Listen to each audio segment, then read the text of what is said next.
We've all been there. It's time to review for the big test, and you need a good review. You need something interactive that gets you involved. Let's try a different approach that blends the excitement of a game with the thoroughness of a problem-by-problem review. In Mathrageous, we're going to put you, the student, in the driver's seat. You'll be creating math opportunities or math problems that will be used on game day. Your teacher will assign you a specific math concept to work on. On game day, your creative opportunity card will be part of the Mathrageous game. On the game board, you'll be moving through the school year, working opportunities while your opponents check the solution. They'll charge you for hints as needed. You'll gain or lose points depending upon the situations you find yourself in and whether you get the math problem correct. At the end of the game, you will have accumulated points for your score and possible reward cards that can be redeemed for prizes, including homework passes, bonus points on the test, or other great prizes as provided by your teacher. Even more important, you will have received a nice review of the material that will be on your upcoming test. You'll also know what concepts you were weak on and need to get more practice with prior to taking the test. What more could you ask for? A fun and interactive review that puts you in control of doing your best. Assuming you're in and ready to get started, let's take a look at the two main sections of Mathrageous: creating the opportunities and game day. Creating the opportunities, your teacher will assign a specific concept that you need to address with your opportunity card. Your classmates are depending upon you to come up with a reasonably challenging problem that will adequately cover the concept. You'll receive a solutions book page that looks like this. It has two main sections, the opportunity card at the top. This is where you'll create your opportunity. Okay, it's a math problem based on the concept that the teacher assigned to you. The bottom section is the solution. This is where you'll show the problem worked out step by step. During the game, this section will be used to provide hints for struggling students and finally as a check to see if the problem has been correctly completed. How do you get started? One of your handouts has a rubric to help you understand what the teacher is looking for in your opportunity card. For your problem to be included in the game and you get a good grade, you've got to be neat. How can another student solve your math problem if they can't read it or understand any graphs or illustrations that go with it? You've also got to be accurate.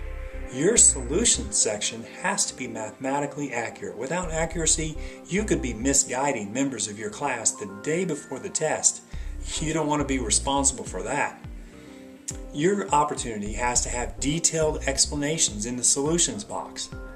You're not just showing the solution or the final answer, but detailed steps with little phrases or sentences that explain what is being done in each step. During the game, your phrases and sentences could be used as hints for a struggling student. So be detailed and accurate.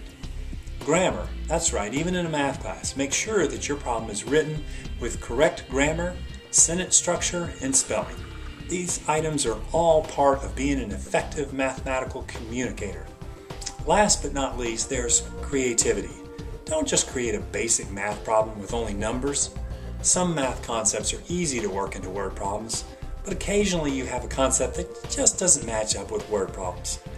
In these cases, your teacher may allow you to skip the word problem aspect, or they may ask you to throw in a little unrelated creativity.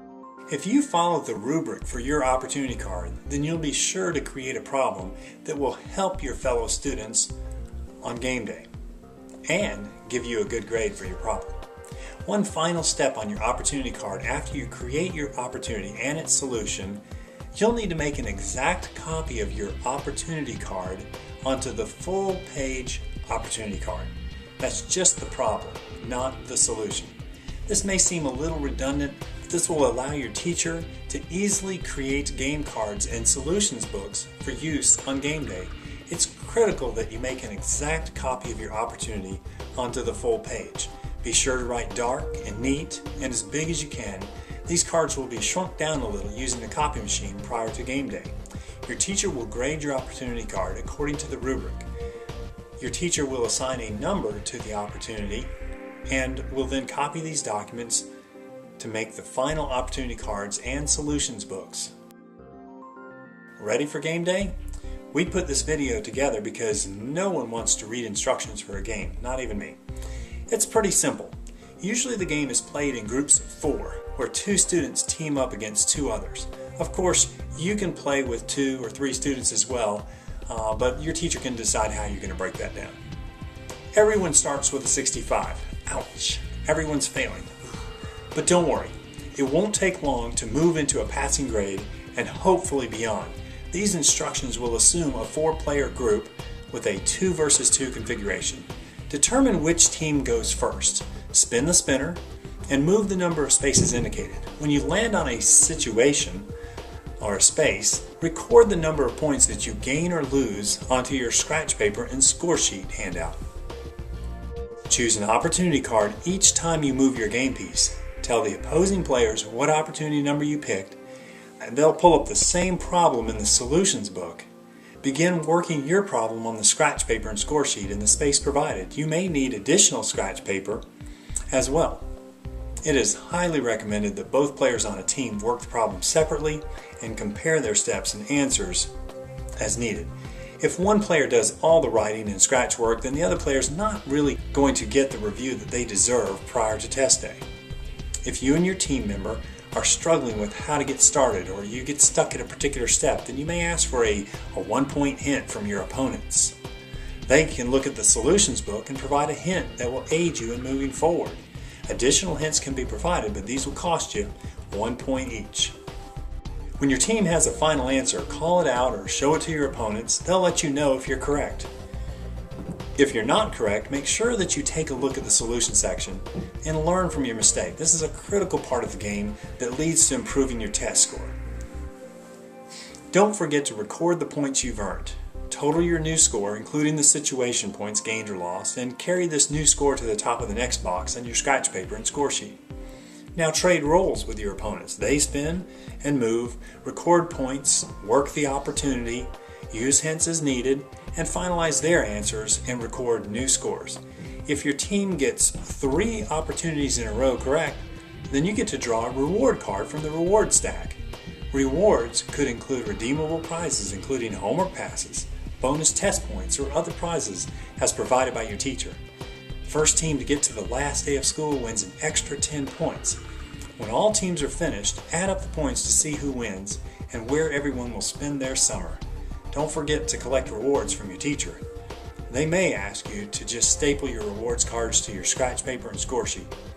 Don't forget to look at your scratch paper and score sheet to see the concepts that you need more practice on. Enjoy the game and your improved test score.